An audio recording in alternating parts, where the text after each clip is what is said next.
Welcome to study IQ। My name is Amit वरीदी किलोर। आज हम एक बहुत महत्वपूर्ण मुद्दा डिस्कस करेंगे। सबसे पहले जो करंट अफेयर है, करंट जो न्यूज आई है और उसका बेसिकली स्टैटिक हमारे कॉन्स्टिट्यूशन संविधान के एक प्रोविजन से कैसे रिलेशन है, तो इन दोनों टॉपिक्स को डिस्कस किया जाएगा। अब जो न्यूज है वो ये है कि जम्मू एंड कश्मीर के अंदर एक स्पेशल टास्क फोर्स बनाई गई है, STF बनाई गई है, जो कि जम्मू एंड कश्मीर के जो भी गवर्नमेंट एम्प्लॉयज होंगे और वो एंटी नेशनल एक्टिविटीज में अगर इंडल्ज्ड हैं तो उनको स्क्रीन किया जाएगा। और अगर ये साबित हो जाता है कि वो एंटी नेशनल एक्टिविटीज कर रहे थे तो उनको बेसिकली सर्विसेज से फायर कर दिया जाएगा। इस न्यूज का जो सबसे पहले जो कॉन्सेप्चुअल अंडरस्टैंडिंग है वो स्टार्ट होती है हमारे संविधान के अनुच्छेद नंबर 311 से। अनुच्छेद नंबर 311 के अंदर यह बताया गया है कि किसी भी जो state civil service government job में या सेंट्रल गवर्नमेंट जॉब में होता है उनका डिसमिसल, रिमूवल और रिडक्शन इन रैंक कैसे की जाती है। ठीक है, सबसे पहले 311(1) में यानी कि 311.1 जो अनुच्छेद है उसके अंदर बताया गया है कि no person who is a member of civil services of the union और एन ऑल इंडिया सर्विस और a civil service of a state और holds a civil post under the union, ठीक है, सारे के सारे जो भी सरकारी नौकरी वाले हैं उनके बारे में बताया गया, शैल बी डिसमिस्ड और removed by authority subordinate to that by which he was appointed. तो किसी भी सिविल सर्वेंट को उसके नीचे की पोस्ट वाला नहीं हटा सकता है। कहने का मतलब है कि जिसको उसने अपॉइंट किया था वो स्वयं या उसके ऊपर की पोस्ट वाले ही उसे रिमूव कर सकते हैं, डिसमिस कर सकते हैं। पहली बात होगी। दूसरे वाली, no such person as aforesaid, यानी कि इसमें जो मेंशन किया हुआ है, शैल बी डिसमिस्ड और रिमूव्ड और reduced in rank except after an inquiry in which he has been informed of the charges.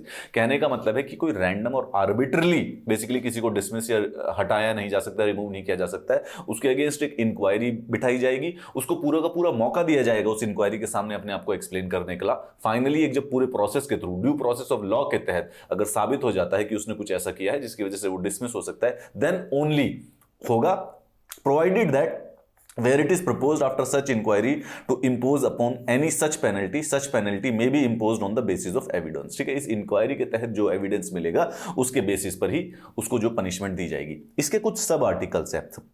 A, when a person is dismissed or removed or reduced in rank on the grounds of conduct which has led to his conviction on a criminal charge।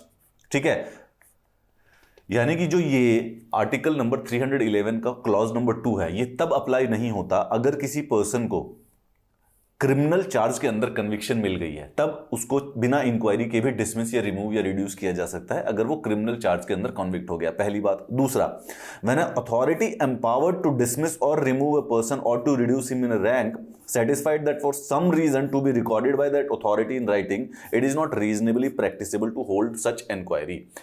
जब वो authority जो कि उस civil servant को remove या dismiss कर सकती है, अगर रिटर्न में ये रिप्लाई दे दे कि कुछ सर्टेन कंडीशंस हैं जिसकी वजह से ये इंक्वायरी नहीं होल्ड हो सकती है, तो भी वो उसको रिमूव और डिसमिस किया जा सकता है। याद रखिए। तीसरा, वेयर द प्रेसिडेंट और the governor as the case may be is satisfied that in the interest of the security of the state it is not expedient to hold such an inquiry. Article number 311 की summary ये है कि जो हमारे civil servants हैं जो public job कर रहे हैं उनको हटाने का, डिसमिल का, रिमूवल का तरीका क्या है। सबसे पहला रूल ये है कि जिस अथॉरिटी ने उनको अपॉइंट किया है उसकी सबऑर्डिनेट अथॉरिटी उसको नहीं हटा सकती है। तो अगर किसी को प्रेसिडेंट ने अपॉइंट किया है तो प्रेसिडेंट के अलावा उसको कोई भी नहीं हटा सकता। प्रेसिडेंट के ऊपर कोई है नहीं और उसके नीचे वाला उसको हटा नहीं सकता। पहले वाली ये। दूसरी कंडीशन ये है कि जब किसी के अगेंस्ट ऐसा कोई चार्ज बनता है तो उसके अगेंस्ट इंक्वायरी बिठाई जाती है। इंक्वायरी बिठाने पे उसको मौका दिया जाएगा अपनी सफाई देने का, और उस इंक्वायरी के अंदर जो जो एविडेंस आएंगे उसके बेसिस पर उसको रिमूव, डिसमिस या फिर उसकी रैंक को कम किया जा सकता है। ये दूसरा होगी बात, ठीक है, इंक्वायरी की। इस इंक्वायरी के 3 सब क्लॉज है। सबसे पहले, इस इंक्वायरी की तब जरूरत नहीं पड़ती अगर ऐसे में किसी को क्रिमिनल कन्विक्शन हो गई, तब उस इंक्वायरी की जरूरत नहीं है। दूसरा, जो अथॉरिटी है इस चीज के लिए, रिमूवल के लिए, डिसमिसल के लिए, अगर वो अथॉरिटी राइटिंग में दे दे एक वैलिड रीजन कि इस वैलिड रीजन की वजह से ये इंक्वायरी नहीं हो सकती, तो भी बेसिकली इंक्वायरी की जरूरत नहीं है और सीधा डिसमिसल और रिमूवल किया जा सकता है। And the third point is that कि किसी भी स्टेट के गवर्नर या प्रेसिडेंट अगर सेटिस्फाइड हैं कि सिक्योरिटी ऑफ द स्टेट के इंटरेस्ट में इंक्वायरी नहीं करवाई जा सकती है तो भी उनको डिसमिस किया जा सकता है। अब यहां पे हमारा आज का फोकस रहेगा आर्टिकल नंबर 311 2C, ठीक है, यानी कि डिसमिल इंक्वायरी के द्वारा, और वो इंक्वायरी नहीं होती है अगर प्रेसिडेंट और गवर्नर को लगता है कि basically security of the state के तहत जरूरी है कि ये इंक्वायरी ना हो इंटरेस्ट में। जम्मू एंड कश्मीर के एडमिनिस्ट्रेशन ने एक स्पेशल टास्क फोर्स बनाई है उनको आइडेंटिफाई करने के लिए, जो कि गवर्नमेंट एम्प्लॉइज है who could be a threat to the nation's security, and such people will then be terminated from the service। ये जो स्पेशल टास्क फोर्स बनाया गया है ये आर्टिकल नंबर 311 टू सी के तहत बनाया गया है, जो कि अभी अभी हमने देखा। द टास्क फोर्स को हेड करने के लिए additional director general of the police criminal investigation department होंगे और इनके पास 4 और मेंबर होंगे। It will screen the cases of employees suspected of activities requiring under the proviso constitution of article 311(2) of the constitution of India.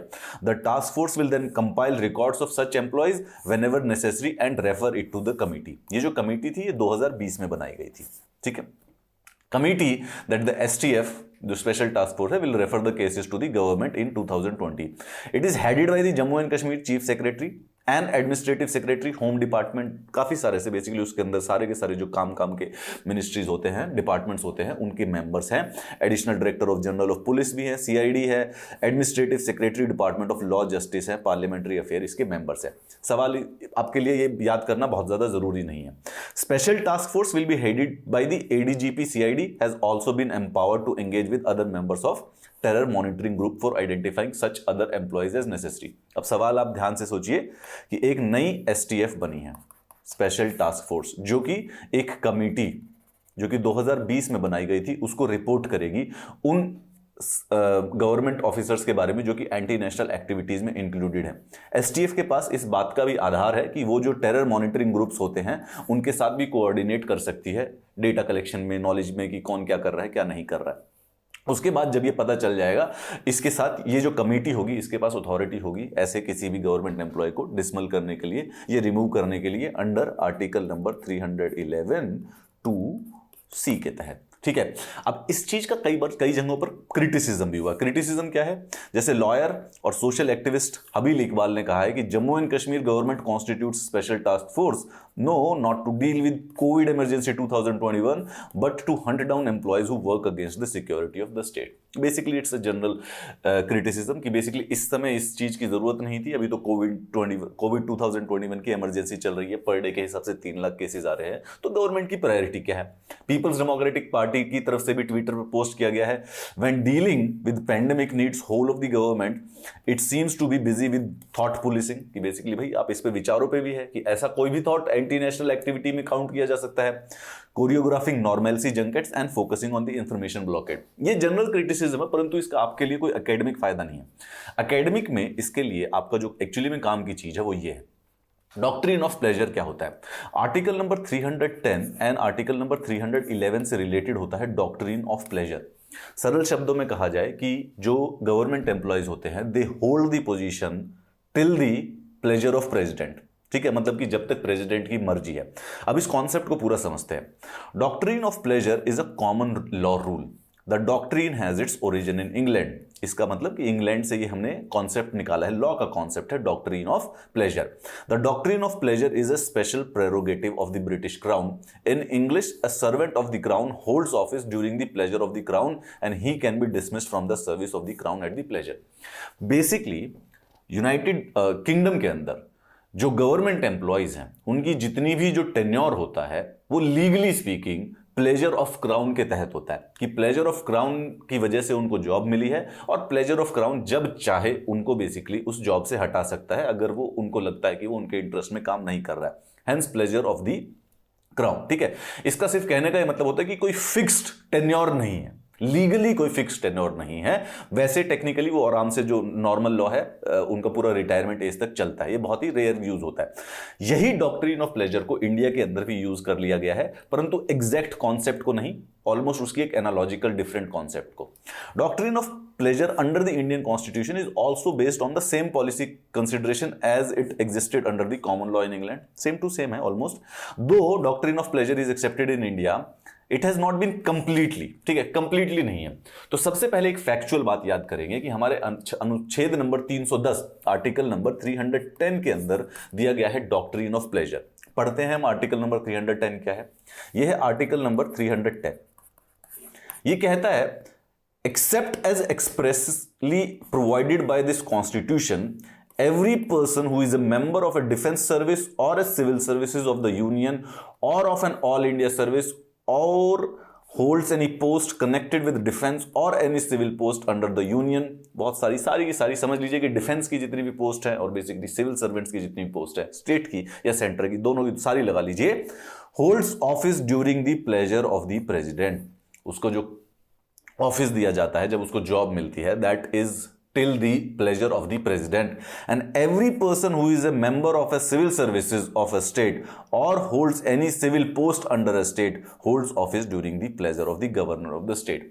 उस doctrine of pleasure का, जो कि इंग्लैंड के कॉमन लॉ के अंदर जो कॉन्सेप्ट था, वही इंडिया के अंदर अनुच्छेद नंबर 310 में लिखा गया है, और उसमें सिर्फ इतना लिखा गया है कि जो भी सेंट्रल डिफेंस की फोर्सेस हैं, उनकी जितनी भी पोस्ट हैं, और जो ऑल इंडिया सिविल सर्विसेज है या जो सेंट्रल सिविल सर्विसेज हैं, उनके तहत जो भी एम्प्लॉय है, they are holding that post till the pleasure of president, और उसी तरीके से स्टेट की जो है that is till the pleasure of the government. परंतु इंडिया में एग्जैक्टली कंप्लीट जो इंग्लैंड का कॉन्सेप्ट है उसको नहीं लिया गया। इंग्लैंड में तो बिल्कुल ही प्लेजर ऑफ क्राउन है, इंडिया में उसकी कुछ कॉन्स्टिट्यूशनल लिमिटेशंस हैं, and those constitutional limitations 2 article में आती है। सबसे पहले आपने देखा होगा ये वाला शब्द, except as expressly provided by the constitution. अगर कॉन्स्टिट्यूशन में अलग से लिखा नहीं गया है, अब कॉन्स्टिट्यूशन में अलग से लिखा गया है यहां पे इन 5 चीजों के ऊपर, इनके ऊपर प्रेसिडेंट का रूल ऑफ प्लेजर नहीं लगता है।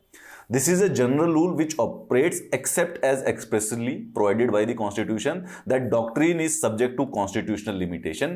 There is a specific provision in the Constitution giving to servant tenure different from that provided in Article 310. Then that servant would be excluded from the operation of pleasure doctrine. और इसमें supreme court के जजेस, auditor general, high court के जजेस, public service commission के जो members होते हैं, और चीफ इलेक्शन कमिश्नर, क्योंकि कॉन्स्टिट्यूशन के अंदर इनका जो स्पेसिफिक टेन्योर होता है वो अलग से डिफाइन किया गया है, so they do not hold the position till the pleasure of the president. क्यों?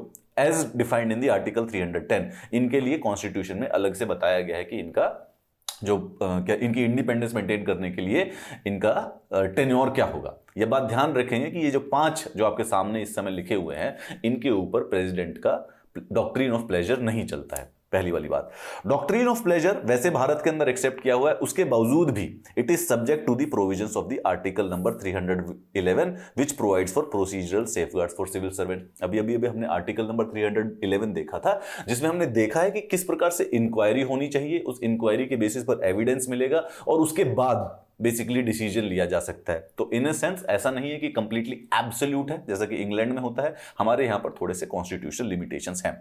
इसके साथ साथ ये भी जानिए, the services of any civil servants can not be terminated at the pleasure unless the mandatory provisions of article 311 have been observed. So United Kingdom में pleasure of crown के सवाल पे कोई लिमिटेशंस नहीं है, कोई कॉन्स्टिट्यूशनल लिमिटेशन नहीं है। इंडिया में आर्टिकल 311 के जो मैंडेटरी प्रोविजंस है, जब उनको कंप्लीट कर दिया जाता है उसके बाद ही प्रेसिडेंट के प्लेजर के बेसिस पर किसी को हटाया जा सकता है। Doctrine of pleasure is further restricted by the general law of the land, which empowers any civil servant to file suit in a court of law for enforcing any condition of his service and for claiming arrears of the pay. इसके साथ साथ एक और जो हमारा general law of the land है, अगर किसी को डिसमिस या डिसमल किया जा सकता है तो भी जो सिविल सर्वेंट होता है कोर्ट में जाके इसके अगेंस्ट अपील कर सकता है, और उसके अगर कुछ बचे हुए एरियर्स ऑफ पे हैं उनको भी क्लेम कर सकता है।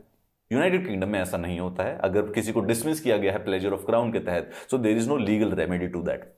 The power to dismiss at pleasure any civil servant is not a personal right of the president. ये कई बार कंफ्यूजन हो जाता है, प्लेजर का वर्ड है तो प्लेजर का मतलब तो मर्जी है, तो प्रेसिडेंट की खुद की मर्जी है कि उसको डिसमिस करने की, ऐसा नहीं है। वो सिर्फ शब्द की वजह से कंफ्यूजन ना हो, लीगल टर्मिनोलॉजी है, ये कोई पर्सनल राइट नहीं है और या गवर्नर की या प्रेसिडेंट की, it is an executive power which is to be exercised at the advice of the council of the minister. यानी कि प्रेसिडेंट खुद डिसीजन नहीं लेता है इस मामले में, काउंसिल ऑफ मिनिस्टर्स की एडवाइस के बेसिस पर ही किसी सिविल सर्वेंट्स को डिसमिस किया जाएगा। लेकिन वो डिसमिसल भी जो होगा वो आर्टिकल 311 के जो प्रोसीजरल लॉज है उनको फॉलो करने के बाद ही वो डिसमिसल किया जा सकता है। This is it. इस चीज को ध्यान रखिएगा। अगर आपको ये पीडीएफ चाहिए तो इस टेलीग्राम चैनल पर आप डेफिनेटली मुझे ज्वाइन कीजिए, जहां पर मैं इसके पीडीएफ और आने वाली क्लासेस के नोटिफिकेशन शेयर करूंगा। However but if you do like the class, the key here at least few of you do, right, आप में से किसी को तो पसंद आई होगी, वो प्लीज इस यूट्यूब वीडियो के नीचे कमेंट्स करके जरूर बताइएगा। Have a nice day.